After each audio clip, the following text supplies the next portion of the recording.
Hey, How you doing? How you guys doing? great. Doing really good. Good. You guys like watching this? You guys have such great, obviously chemistry. It's really fun to watch for us. I don't know how you guys feel looking back on it, but it seems like you guys are laughing, having a lot of fun. Yeah, it was great. It was a fun time. I mean, look, it was about as nervous as I've ever been, and Christy had caddied for me in the U.S. Open a couple months prior, so that was really cool. Yeah, it was just it was one of those arenas, those situations that it just kind of blows your mind of how amazing it was. And as the further we get away from it, and I mean, this year, 24-year, 25-year anniversary, next year in 21, I mean, like, holy smokes, like, Yeah. what a magic. And the fact that you guys are showing this for your first stream, really cool, really happy to be on.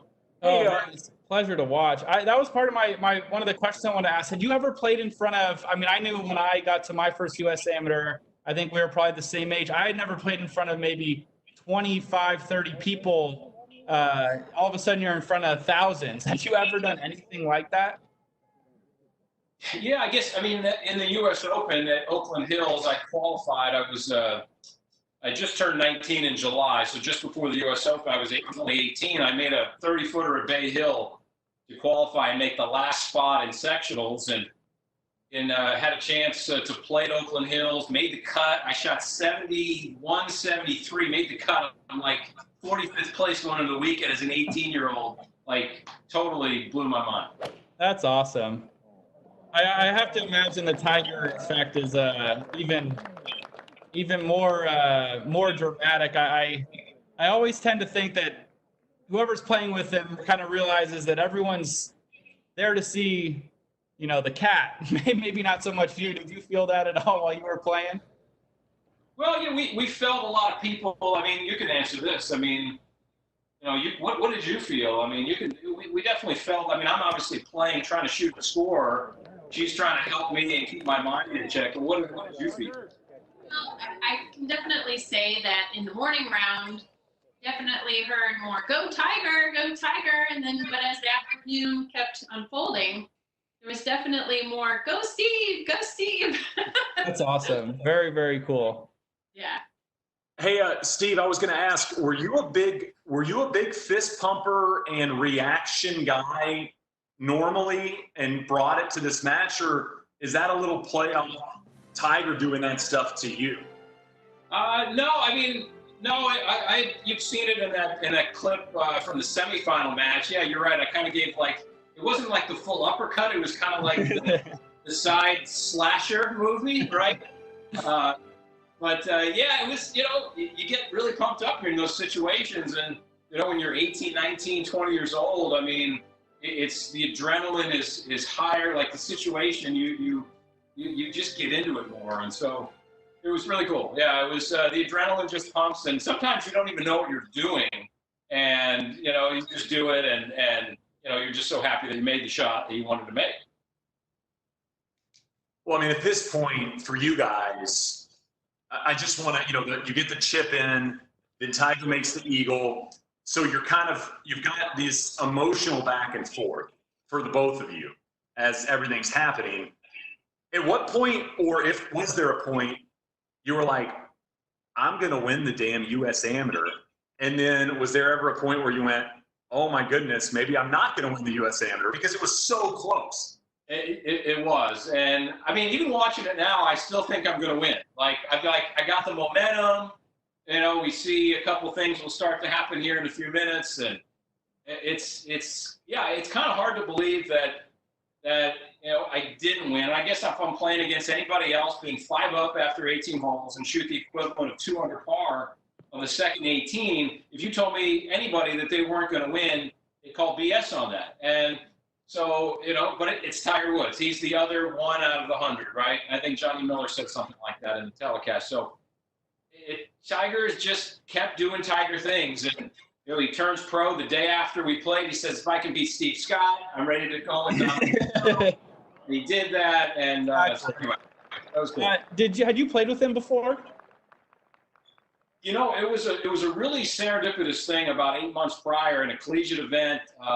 It was at the Arthur Hills course in South Carolina. We played in the final round together, and it was the first time I ever was paired with him before, and the only time. And I'm glad I had that moment because he went out and shot 70 that day, and ended up winning the tournament individually. I went out and shot 80, and I was nervous. I was watching him, and I'm sure you played with him, a few times out there now, and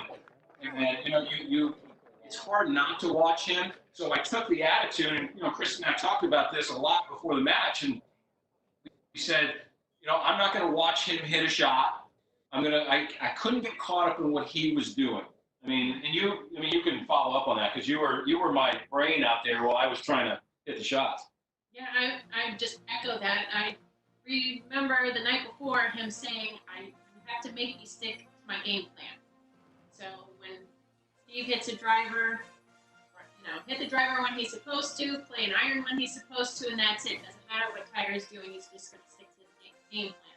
Yeah, so that's what I was wondering. So obviously Tiger's length, especially back in the 90s and early 2000s, was his kind of big claim to fame and his most intimidating factor. I was curious how much that affected you. Obviously getting to play with it before, it probably wouldn't be quite as eye-opening, although that's still shocking. And if that did kind of, obviously it sounds like you guys had a great game plan to stick to what you were going to do, but did that cause any concern or make you think that maybe you needed to adjust something you maybe did the day before, now playing somebody who hits it obviously tremendously far? Yeah, no, really. I had to play my game. I had to hit my driver. You talked about the driver before. You thought I hit a 3-wood. Got my trusty TaylorMade burner bubble. This is the one right here. This thing. There you go, Shane. This looks like the 5-woods right now. That was a driver off that 11-hole driver 3-wood. But these things are so tiny, and driving the golf ball. I know, Max, you're 29 years old, and you were about 6 years old when this match happened. But so you don't really know golf that with these small heads. I even played with persimmon drive. I'm not that old. I'm 42, but a nice little wear mark there. Yes, that's lovely. I like that. I drove it pretty well with this thing. That's beautiful. Now my pea shooter flies 270, and I can't contend with you guys out there at the Wells Fargo like I did. So Christy, I was asking Steve this. I want your thoughts. At what point did you think we're going to win? Some of your reactions after the chip in, just your honest reactions are some of the most fun parts of rewatching this thing. Honestly, I thought he was going to win the whole day. Even towards the end, I didn't have any reason to believe otherwise. I was not tainted by the whole buildup of Tiger. I just wasn't. I was maybe a little bit ignorant to it. So that was to my benefit. But to me, once Steve made the match play, he was this completely different golfer, and it was just like cruise control for him. That's awesome. So I had no doubt. I shouldn't even have been in match play though. Here's your stat. You probably pull out, but maybe I'll jump the gun on you. And Justin has probably gotten this one too. But I shot 79 the first round of stroke play. No way. At which hole or at the other course? That was on this course. I shot 79. Shoot 6 to make the match play by one shot. I missed a 23 playoff by a shot. And then I get in and I made everything. In match play, the hole was the size of a bucket. And, I didn't care who I was playing. It was going in. That's awesome. I love the putting stroke. You seem to make everything. So I don't do a lot of research, just like full disclosure. So see yourself somewhat on a short list of things I've researched.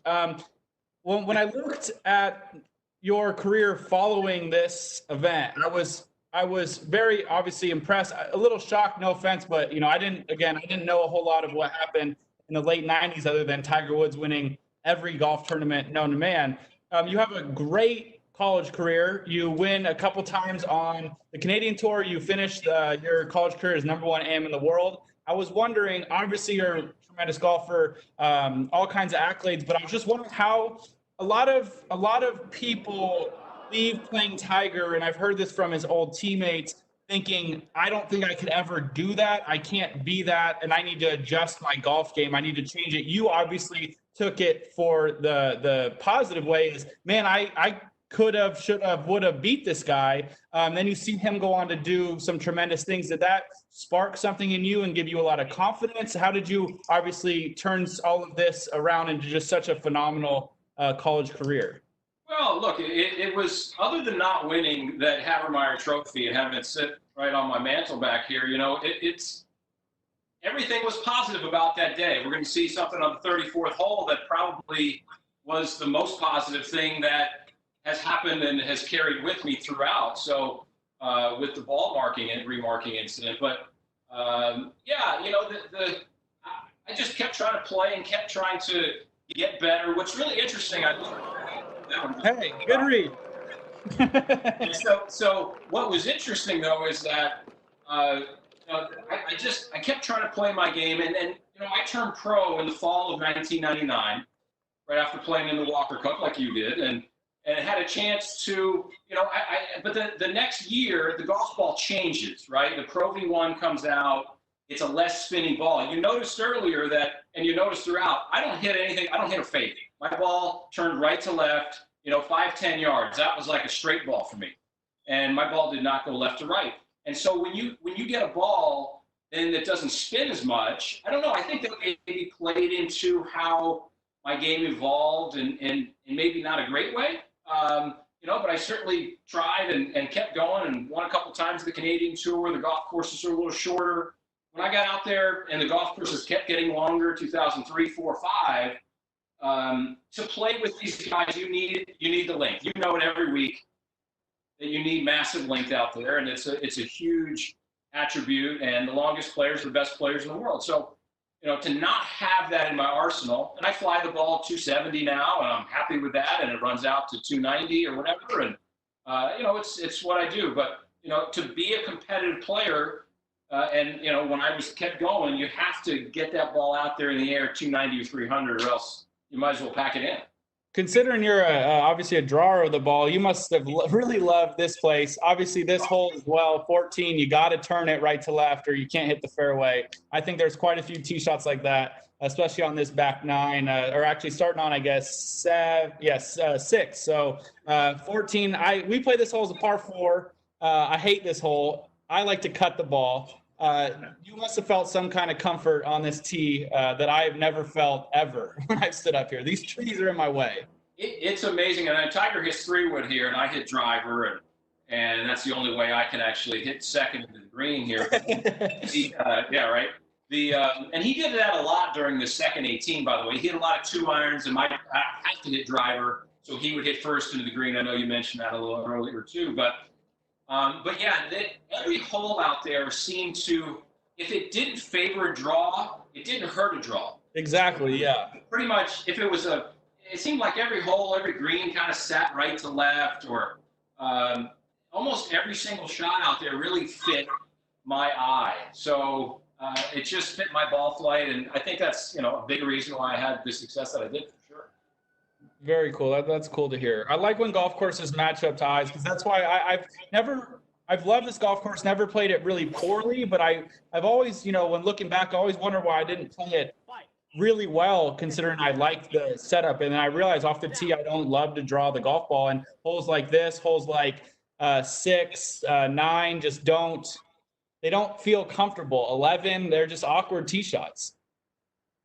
Yeah, there's no question. I mean, you gotta hit a sweeper over there, or else it doesn't work. And you'll see Tiger actually, when he does take drive on a few of these holes, especially the 36th hole, the 18th where dog legs left to right, you're gonna see him hit a power cut off the left trees, which just blew my mind that he would have the gall to hit that shot. And yeah, it's just because he fought a bit of a snap hook in the morning.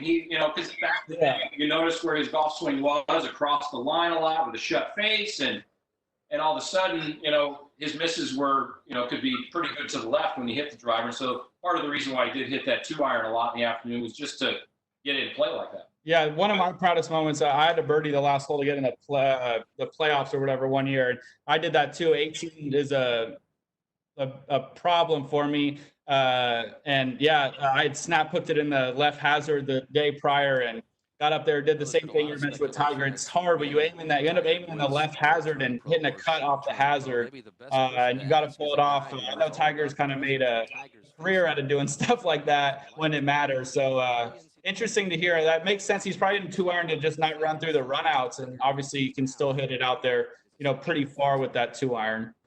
Yeah, the course was running pretty quick that week, so it was fast and firm, and you get as much roll as you want. His 2-iron was getting out there 260, 270. Awesome. Hey, let's hear Phil here.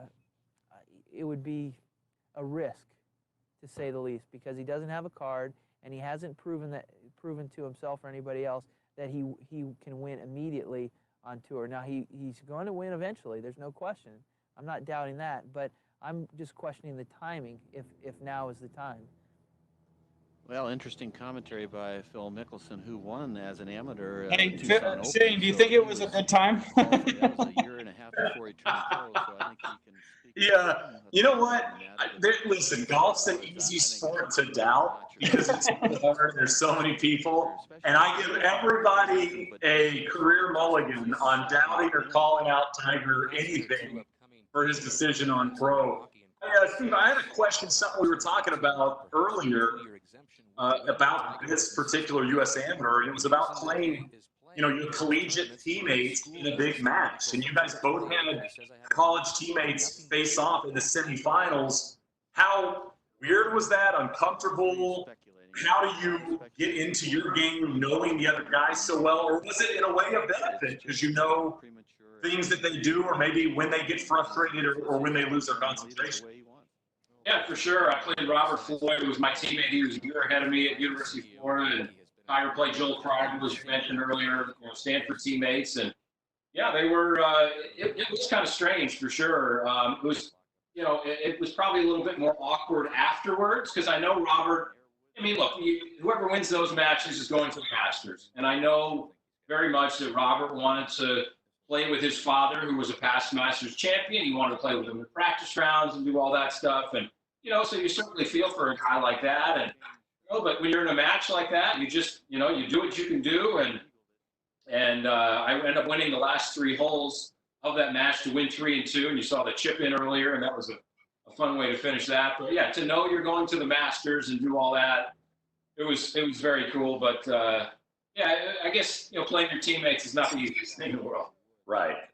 Do you guys have a moment, you two, and whether it's this day or the tournament, where you guys have like that lasting memory of something somebody said? We always have our player caddy, and my favorite things my caddy Joe's ever said to me. Do you guys have one that just sticks out that you just said the right thing at the right time, and Steve really, took to it? Was there anything like that?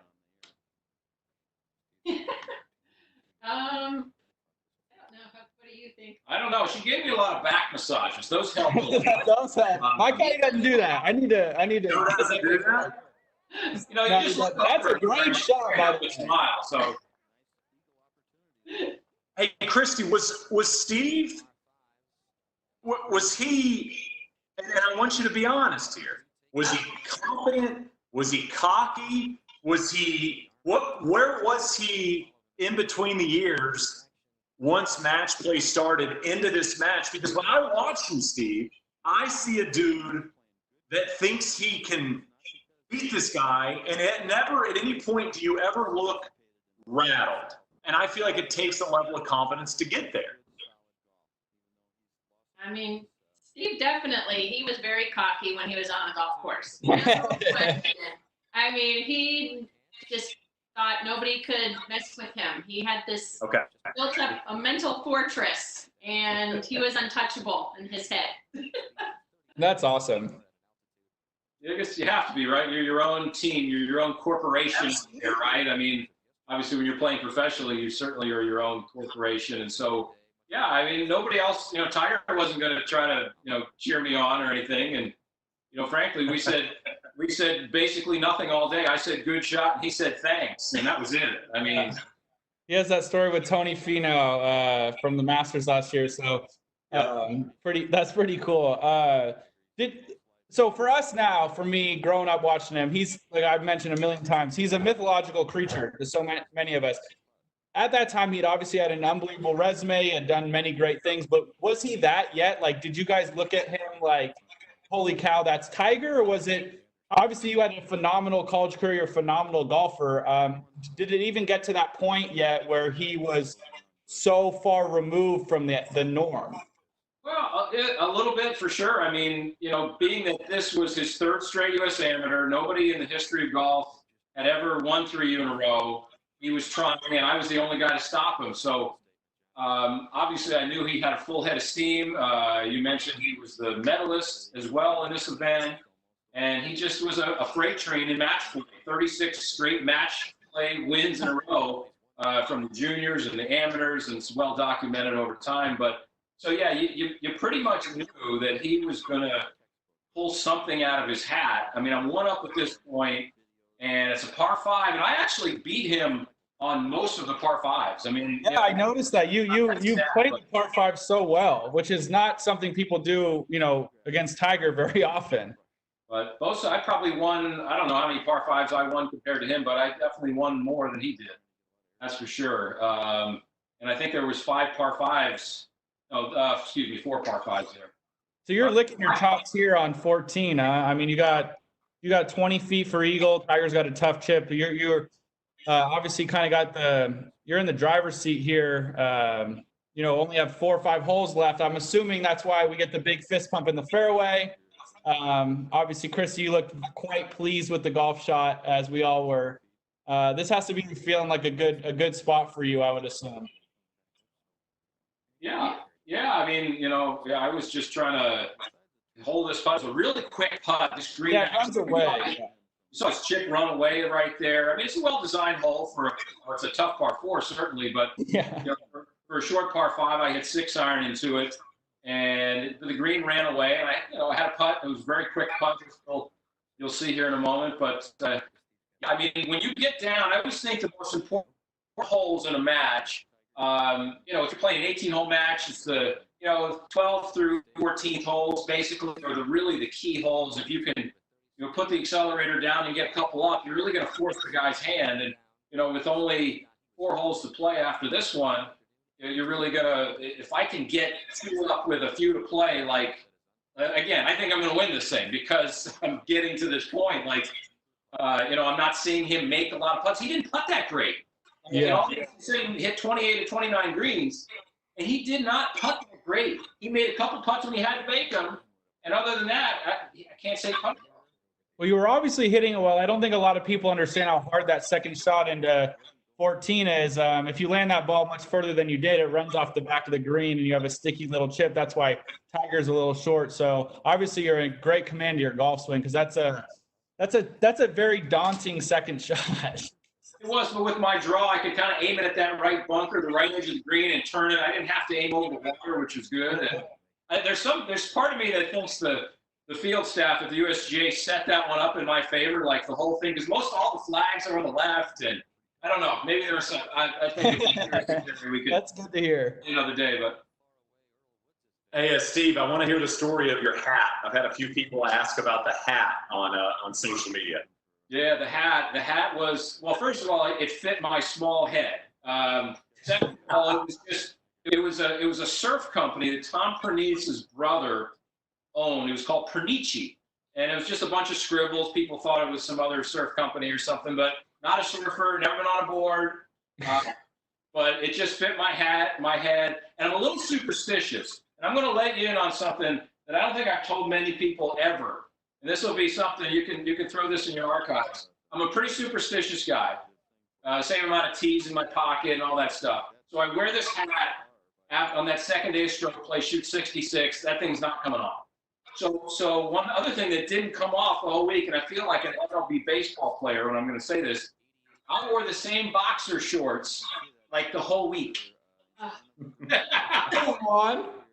There, how about that? You're doing laundry every night, I hope. I think they were walking themselves to the first. Yeah. I think they were disintegrated after this match, but this is why I'm very glad I'm not so sure.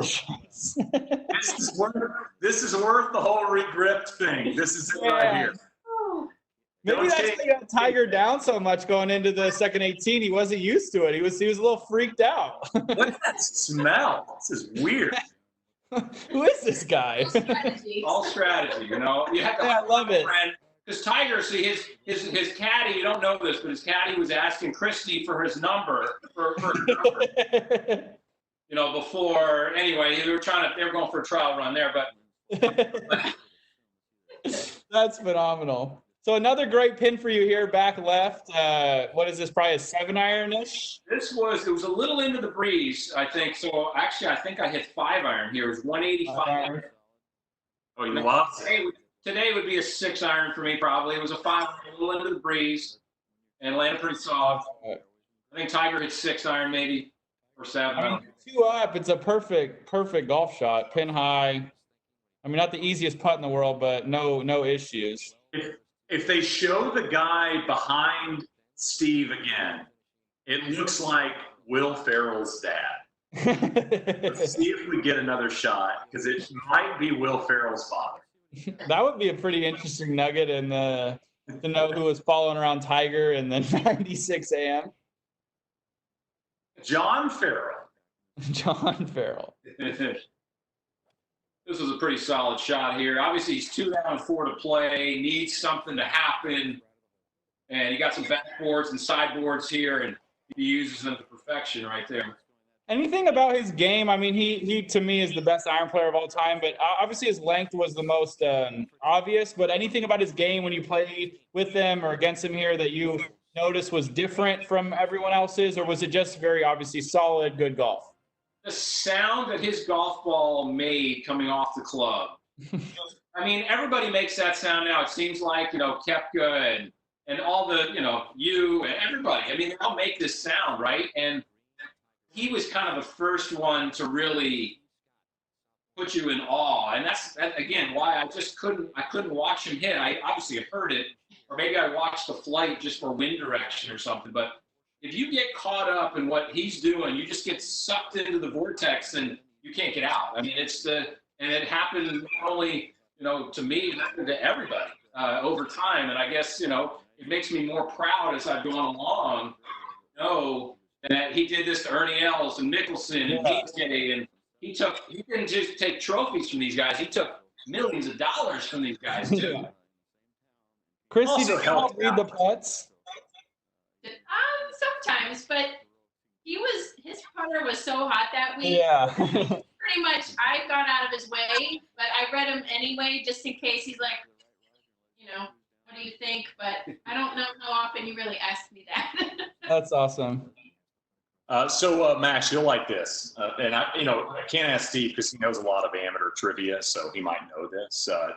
So Tiger, but another pretty decent. Perfect. So Tiger wasn't perfect in U.S. amateurs. Okay, he was 20-2. He lost a couple early when he was winning all those juniors. Best winning percentage of all time in the amateur, 90.9% winning percentage. 2 people that beat him. You ready for this?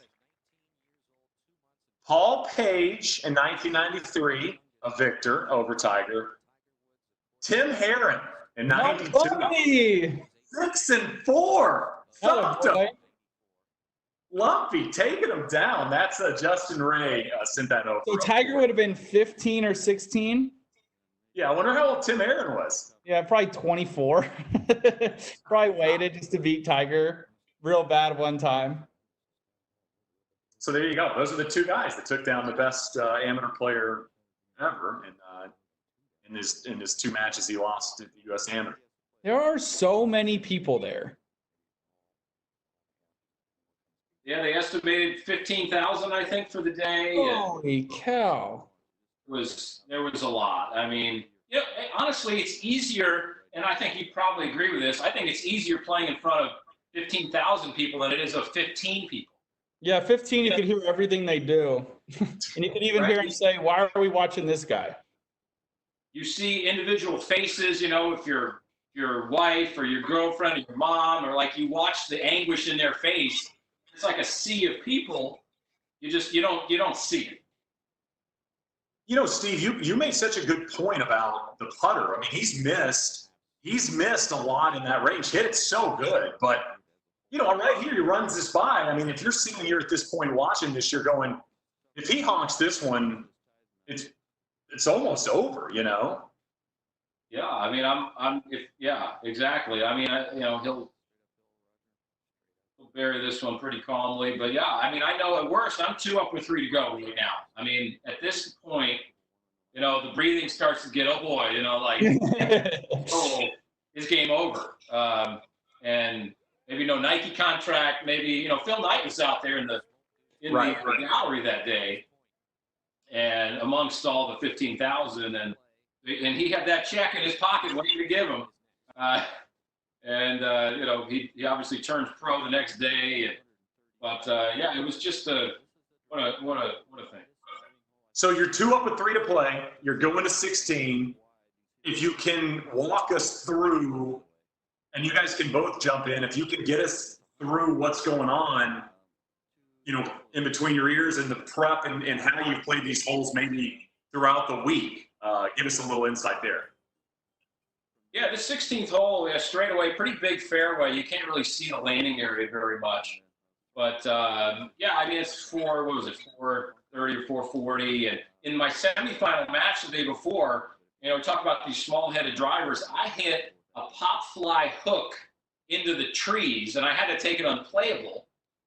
And that chip-in was for bogey when my opponent was hacking it in the trees, and he made like 7, and which was a gift. But yeah, this hole been pretty good to me overall. But the pin being back right was not favorable to my draw. Really, it was maybe the only pin that day that I remember that was a really tough one. I hit it in the right greenside bunker earlier in the day. You'll make a replay on that. But the second shot didn't really set up to me very well. But I pumped one right down the gut. Yeah, another confident drive.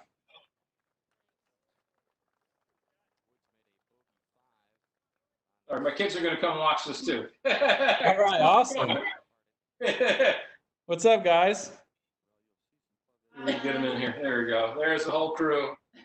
How many times have you watched this? Not many. Really? Just like once or twice a week, or? No, I don't want my heart to be broken every day. but no, to have them see it. I mean, we all went back to Pumpkin Ridge 4 years ago and helped celebrate the 20th anniversary of this match. And the kids went out and we went out drove around the golf course. And, I think that's the coolest thing in the world, right? I know, Shane, you're a new father, and Max someday, but you got a fur baby. But I think the coolest thing in the world is to show your kids the part, and the best thing, my wife now was, such a part of the deal. Right. And, it's just, maybe they'll go on and play professional golf, maybe they won't, it doesn't matter. But to them to know about this moment particularly, and whether, how this kind of transcends sport in a way, and the ball remarking incident that will come up, that's the coolest thing, just to share it with all them. Steve, you talked about Phil Knight being in a gallery. Is Phil Knight at your house? I'm seeing a lot of swooshes going. Phil Knight behind this. Is he man in the cam? They've been Phil's been very nice to me at the nice Portland-based. Yeah, very nice with the Portland-based company out there. It happened to be Portland, right?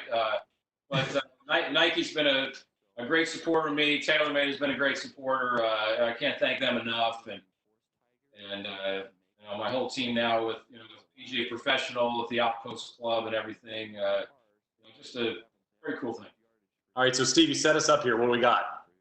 Little downhill lie. I got 6 iron, probably 184 to this back right pin. And again, I'm visualizing this shot that I kind of pushed over there in that right bunker. That pin's in the back right corner over there. We got no shot tracer now. No top tracer, excuse me. I was partly in an old Phil divot. Yeah. It wasn't great. And again, my ball never started left of the flag. It always started right, and never came back with that one, especially where the wind direction was going, and dumped it in the bunker. Now, Tiger's got green light. I mean, you got backboard and sideboards all around this hole.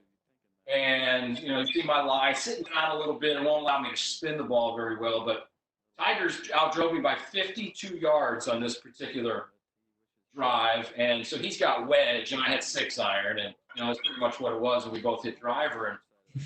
But it's a green light thing for him. He needs birdie. I mean, he's got to do something, or this thing's going to be over pretty quickly.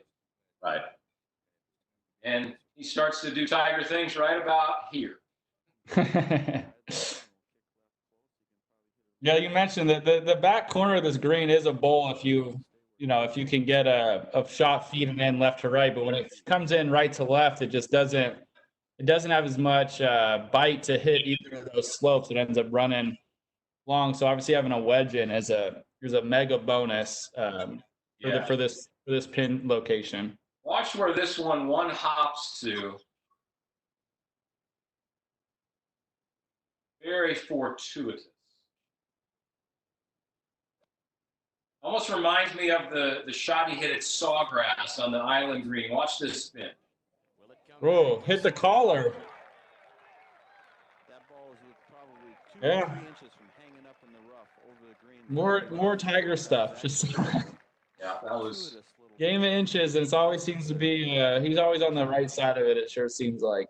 Yeah, how many times you ever see him lip a ball out that he had to make a putt? I mean, almost never. Yeah, look at that. I mean, that's in the rough. He landed in the rough and kicked it and spun back in. So it's probably a professional 90 or something. Probably. Oh, here we go. Who we got here? Here we go. It's still the same guys. Oh, they got the same dudes there. Who is the other one on the right? Hold on. Here, let me turn it up. Let's see if he says it. Dolphins also take on the Patriots or regional action. That's the NFL on NBC next Sunday at 12 noon Eastern time. Dolphins ever be good? I mean, I just keep pulling for my Florida Gators. The Dolphins just out of their own way. Players have won back-to-back titles. Bobby Jones and Jerome Travers did it twice, but none of the 8 before Tiger Woods.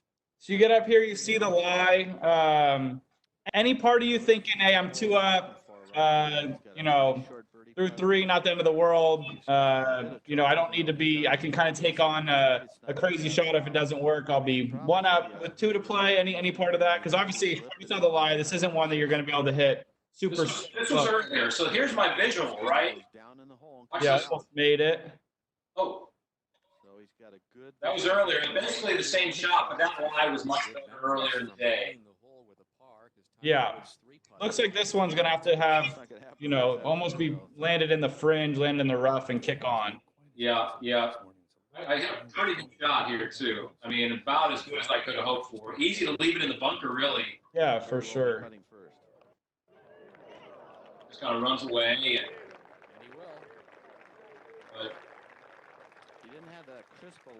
And what's amazing about, I look back in this so many years down the road, and it's amazing how things happen, right? And how life and how matches and how things go. But, for my ball to be where it was, and for his ball, his marker to be right in my line, and have this moment, I'm 2 up with 3 to play, and just the situation and the magnitude of the moment, and have everything that happens right now, the next few minutes, it kind of blows my mind that I was that guy.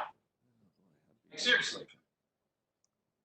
Yeah, the odds of even just playing in a 2-ball and never having to move your mark are small, let alone be on the 34th hole of the USAM and have to remind somebody to move their mark back is even obviously considerably smaller. Hey, Steve, were you thinking at this point, if I can can this with the way Tiger had been putting, there's a really good chance that this is mine? Well, I knew that. I mean, yeah, I guess so. My goal right then and there, I got to bury this putt. Just force him to have to make a putt. I mean, that's all you're thinking of. In match play, you always have to think that your opponent is going to make the putt. And so you just get up there and hit the best stroke that you can. And I mean, I'm nervous as a cat right now. I can't think straight. And I buried dead center. I mean, I couldn't hit a better putt in my life. Doesn't he? He's got a lot of faith in that button stroke. That's for So, sure. Steve, let's listen in real quick. I'm going to turn the audio up just about the mark. And reminding him to move his coin back. Because you Uh, just pointed out, that just for a second there. I don't know that Tiger had remembered to do that. Tiger was coming down, and Steve turned around and said, "Hey, move it back." Pretty good sportsmanship there. And had he not done that, David Fay, what would have been the consequences? He would have played from a wrong place. He would have lost the hole. How That would about have been that? the match. How about that for sportsmanship in the heat of this championship battle? You don't see it in other sports. Commonplace in golf, though. Just absolutely rule of thumb. Every week. Yep. That's a moment right there. I'm just If he I loses can't this be hole, proud I think of, the and just smile to be able will to do the right thing for golf. And you know, golf is it's just that sport that you know that you feel you have to do something like that. Saw the line. He knows that You look at all the sports nowadays, from the Houston Astros to Deflategate to Well said. Man, wow, you're Well said. playing Max's hits right now.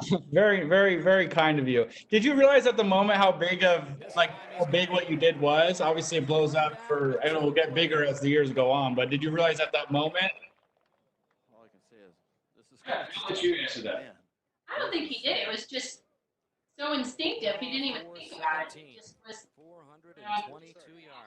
that reaction. and you can see Yeah. the hole on And the- she didn't even know because she was down there raking the bunker, and she didn't know that I was going to move it over. And I sometimes wonder, you know, would somebody have yelled from the crowd, "Hey, Tiger, you're in the wrong spot," or I don't know. I mean, and you know, a few years ago, he finally mentioned something that he forgot. Like, Yeah, I I said he had no idea. I didn't know for 19, 20 years that he actually, you know, I didn't know what's going through his head. And so until he said it in an interview somewhere, you know, I didn't know that you know, that he didn't know. And yeah, it's a moment. Certainly, it's lived with me a long time, and it will live with me to the grave. And it's just, I'm proud because that's what golf is about. That's why I got into the game. I must have learned the right way from my parents or something. You know, as a 19-year-old in a situation like that, you don't consciously make decisions. It's just it's an instinctive sort of thing that just happened. And you know, it would have been so weird to win that way. Yeah, and also it just goes to your competitive side. I know you don't want to win a match because somebody made a mistake, you know, in the semantics of the rules. You want to beat them because you're putting better than them, hitting it better than them, all the things. So that's the cool part about it. From you know my end, watching what you did. Another iron off the tee, Steve. Yeah, iron off the tee. I hit. I think I hit 3-wood on this one. I ended up out driving it. Was it a change? Was it a change from the morning 18 to the afternoon for Tiger in terms of his decisions off the tees and how he approached some of the holes? Definitely, yeah. He took a lot more irons off the tees. I mean, I didn't really have a choice. My 2-iron, I could hit it 240 maybe. But, you know, my 3-wood, I could get with some run, I could get it 255 or 60. Driving was getting about 280. So I pretty much had to hit the driver or 3-wood. I didn't have much of a choice because I just needed the distance. I mean, to me, the driver and the 3 were literally the exact same thing, so I can't tell them apart at all. I got nothing. They look exactly the same.